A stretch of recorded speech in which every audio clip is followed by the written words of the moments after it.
Hello there everyone, welcome back to another video about the One Piece card game. We are over halfway through the set review of OP04. If you've not seen any of the previous videos and you're watching this on YouTube, check out the channel. You'll find all of the previous colours there. If you are watching this on Patreon, thank you so much for your support. For those of you who don't know, all of these videos went up on Patreon at the exact same time, so you can check them out there if you want to get a head start and check out the last two before they come out publicly. I'm going to be talking about purple today. And I'm pretty excited about purple. I think there's some really good stuff here, finally. So let's not waste any time. Let's just get into it. Crocodile. Now, listen. I resent the fact that they decided, instead of just supporting the last crocodile we had, to print another one. I also resent the fact that I think it's worse. I think it's significantly worse than the other one. I think the other one actually has some long-term staying power. I think this one... it's fine. It has access to yellow. I mean, to be fair, having access to yellow is a little bit of a cheat code because yellow is a very good color. And honestly, they really did support purple very well. I'm glad that they share purple. So honestly, as salty as I'm being right now, they cooked something here. Let's talk about what this card does, though. So this is yellow purple. On the opponent's turn, once per turn, when you return Don from the field to the Don deck through one of your effects, add one Don from your Don deck as active. This is actually quite a powerful effect. You have various different ways of Don minusing on your opponent's turn, either through triggers, which play out cards, or through your own events, which will obviously let you then continue to use those events. Cards like Borrow Breath become insane in the context of this deck because they essentially cost nothing. As long as you have that active Don, you're going to get it back. You can use it again. It gives you additional reach. You are able to... one of the very cool things that you're able to do is if you have... one Don active, and then you hit a trigger that Don minuses you, and you Don minus one of the rested ones, it comes back as active, and suddenly, then you're cooking with two active Dons, which can completely throw off your opponent's maths. And it's something you have to be very aware of when you are playing against this leader, the fact that they can somehow have extra reach in terms of defensive tools than you're expecting. And it's one of those things that I think makes this a really good leader at dealing with less experienced players and slightly worse decks. I don't think this is a S tier top of the meta deck. I think this is pretty damn good, though. I think it's fun. And as a crocodile enthusiast, I am looking forward to playing it, as much as it makes me sad that it's not blue-purple. Anyway, I've talked about this for way too long. It's pretty good. Let's talk about the other cards. So first we've got Iceberg here. This is support for the set 3 purple deck. This has the effect on the opponent's attack, Don -1. If your leader is water 7, this character gains blocker. So yeah, this is... bad. Why the hell do I need to Don minus to get a blocker? It's a 1/1. I mean, Jesus, like, yeah, okay, it's got a 1k counter, but really? Seriously? I appreciate it's searchable, but man, Iceberg cannot catch a break. Let's talk about a much better card, Crocodile. This is maybe the best purple card they've printed in the set. So this is an 8/9, which is great stats. Let's start off with that. On play, Don -2, which means if you play this on curve, this is if you play this on your 10 Don turn, you are chilling, you're not losing anything. If your leader type includes Baroque Works, place up to one card on the top of your deck on the top of your life. So all crocodiles, this is a staple in every single crocodile deck from here onwards. Heal 1 is kind of like drawing 3. So obviously that might sound slightly insane to say, but okay, let's think about this, right? If you heal 1, essentially what's happened is you have stopped an opponent's attack for like 5k, right? Let's take the worst case scenario, right? You've stopped a 5k attack that would have cost you 1k counter in hand because you're not taking that damage you would have taken.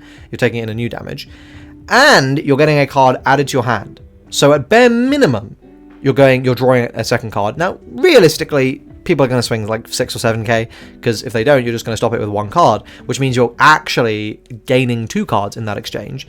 So you're actually on at least a +3 with the opportunity to hit a trigger, which could be very influential to how the game goes. So for me, heal 1 is kind of like it reading draw 3. Obviously, I know they're quite different, but in sort of trying to explain why I think this is so fucking powerful. And you know, I feel the exact same about every other method of healing that we've got in the game. Like, let's not sleep on just how good that can be. The fact it's coming on an 8/9 body is crazy. It's not done yet. On the opponent's attack once per turn, you can Don -1 to draw 1 and trash 1 card from your hand. Obviously, this is great with the Yerpul Croc, but with Blurple Croc, this is still good because by the time you're at that 10 Don turn, you do have that sort of Don to play with. It's not a huge deal to be going to be Don minusing after the turn you play this. So yeah, super good card, staple in every Blurple, in every purple deck that is playing a Crocodile Leader. Also worth saying, includes Brokeworks, means if we ever get a non-Crocodile Brokeworks leader, this is something that's probably going to get played in that too. Bonchan, come home. Alright, Tom, 3-4. This is a Fishman Water 7 card. Activate main, you may trash this character. If your leader is Water 7, you ramp a Don. This is actually pretty good for the Water 7 deck. You probably do play this because it can't really be stopped. You just get it immediately, you're ramping up. So you do probably play this, but I mean, the Water 7 deck is fucking garbage, so yeah. Here's Banana Gator. This is a 5-7, and we know those cards tend to be quite good, so yep, good vanilla is good. Moving down, we got Frankie. This is a 1-1 2k counter on the opponent's attack once per turn, Don -7. If your leader is Water 7, up to one of your leaders or characters gains 1k during this battle. So obviously, this is basically only being used as a 2k counter with the potential to come up as that with that bonus effect, though it's, you know, once per turn, so I'd rather just keep it in my hand anyway. So yeah, this is a 2k counter that is searchable. Okay, Missile Sunday, let's talk about it. This is one of the best cards right now. I think it's very much going to be falling off, but I think it's very, very good at the moment. So this is a 5-5, not good stats. But on play, ramp a Don at rest. Then if you have 6 or more Don on the field, draw a card. So if you play this on curve, you're ramping and drawing, which is phenomenal. This is great. As the trigger, you Don -2 to play this. So you are going Don -1 essentially. But if you play this so outside of specifically yellow purple croc. Let's talk about this outside of that first. You are ramping and drawing for Don -1 and establishing a body. Well, so you're not ramping. You're establishing a body and you're drawing a card for Don -1. Personally, I would say that's worth it. On top of that, obviously, it does need to be at the stage in the game where that is what's happening and you're not playing this like immediately turn 1 or something, because then that's probably not worth it. But then in Yerple Croc, it's free, right? Like, because you're also getting a bonus Don back from the Yellow Crocodile Leader effect. And you always want to resolve the Yellow Crocodile Leader effect before you resolve the on play, because there's a possibility that you just don't get the draw. And that is something that you probably would get rule shocked on if you declared Missile Sunday first, get your rested Don, and then go, oh, oops, and then your opponent might just go, yep, tough shit. Which, to be fair, they shouldn't do, but it's something that might happen. So just be aware. Anyway, yep, crazy good card. Very, very, very strong. My wallet is going bye-bye this set. Okay, then we've got Miss Golden Week. This is a 2-3 1k counter. If your leader's Brokeworks, choose one of your opponent's characters with a cost of 5 or less, and it cannot attack until the start of the next turn. So this is strictly Bella Galdino, basically. And then trigger Don -1 to play this card. This is a cute card in the sense that, not in terms of the artwork, in the sense that, like, oh, this is something that could maybe come up sometimes, but I would never bank on it. I don't think it's really worth the space. And, you know, the situations when you might be able to get extra value out of it don't really exist because of that Brokeworks restriction. So, yeah, it's pretty mid. Miss Valentine, Mikita. So this is great. This is a 2-2 top 5 searcher on play with a Don -1 to play it. So obviously in the context of yellow purple, this is stonks. In the context of normal purple, it's a little bit more risky, but you might necessarily play the trigger, but that's fine because later in the game you probably are just keeping in your hand to use as counter until you really need to anyway. So I don't think that's a massive deal. To be fair, I guess like if you'll play it if you can. But yeah, anyway, great card, staple 4. Then we got Miss Merry Christmas. This is a 4-4 with blocker, and then the trigger to play as a Don -. If this had a counter, I think this would potentially see play, but honestly, not very good. You have much better blockers in any deck that would seek to play this. In Blurple, you have the 3-cost All Sunday, and in Yerple, you have Sanji, for example. Then we got Yokozuna. This is a 3-3 1k counter, Water 7 animal, blocker, and then Don -1, return up to one of your opponent's characters with the cost of 2 to its owner's hand on block. This is something that I unironically think we will potentially play much further down the line in the situation where we enter this Giga Rush format. You know, if we ever enter something like that, then this is probably something that you would consider playing, but yeah, until then, no. Okay, then we got Bentham, Bonclay, the man himself.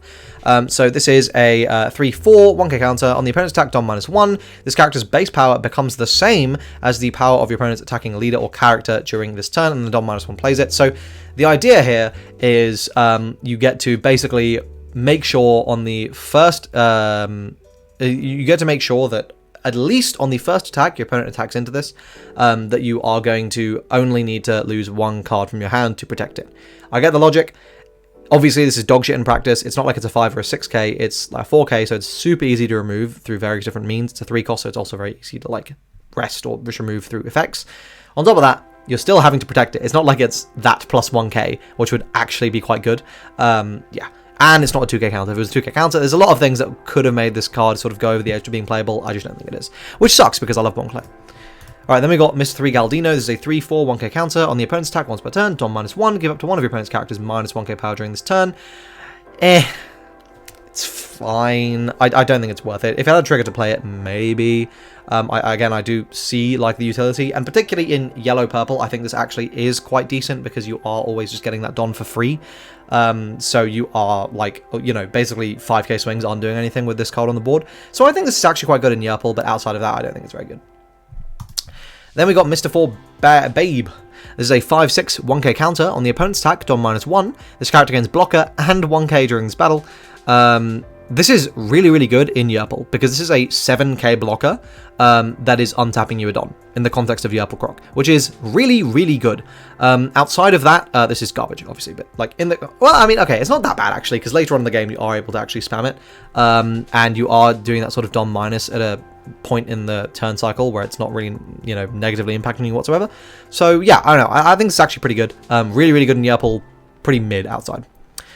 And then we got Mr. 5 Gem. So this is on the opponent 7/8 on the opponent's attack. Dom -2. You may rest this character, KO up to one of your opponent's characters with the cost of 4 or less. This is just way too costly, right? Like, when are you ever not going to be attacking with this guy, right? When the turn you play it. Okay, so the turn I play it, I Dom -2, and I get to KO one of my opponent's characters with the cost of 4 or less. What if they, like, I mean, so what, you know? Like, I just don't think that's very, very good. Again, it's not like we're able to combo this with cost reductions and stuff in any meaningful way. I think this is kind of terrible. Then we got Mr. 13 and Miss Friday. Sorry, it's loading so slowly, by the way. So this is a 3/1 2k counter.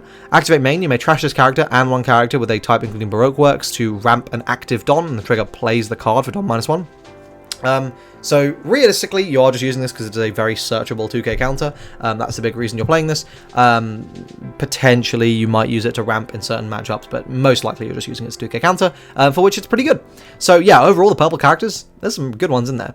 Let's take a look at the 3 events. So firstly, we've got Colors Trap here. This is a 1-cost event. Don -1 counter up to one of your leaders or characters gains 1k during the battle. Then rest up to one of your opponent's characters with a cost of 4 or less, and trigger ramps an active Don. This is okay. I just think, for one, there's so many powerful counters that this is competing with. Like, I would really rather just borrow breath than rest something, especially because once you do it one time, it can be played around. But until it's been done once, there is an argument that this is gonna just noob trap people. And again, in Yerple, this is free, right? That Don -1 doesn't count, so, you know, worth saying. There is some potential. Then we've got Nez Palm Cannon. This is a 3-cost counter. Up to one of your leaders or characters gains 6k. Then, if you have 2 or less life, add up to 1 Don from your Don deck and rest it. And then the trigger obviously adds a Don deck as active. The problem with this is I would always rather just play my Thunder Bagua over this.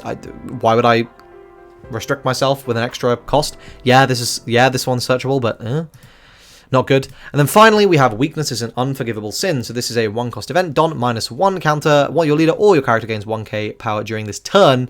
And then the trigger ramps a Don is active. So I think this one is also pretty decent. But again, it's competing with Borrow Breath, which is really, really rough.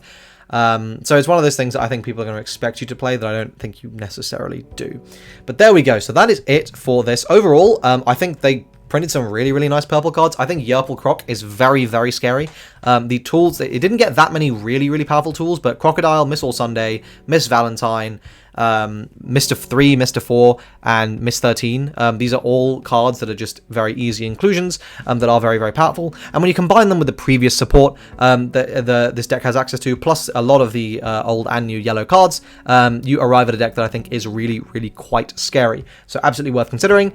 If you guys found this video helpful, you liked it, please do like the video, subscribe to the channel for more One Piece card game content. Deck profiles will be coming soon, and stay tuned for the remaining 2 set analyses. That's it for this video. I hope you guys enjoyed it, and hope to see you in the next one. Cheers.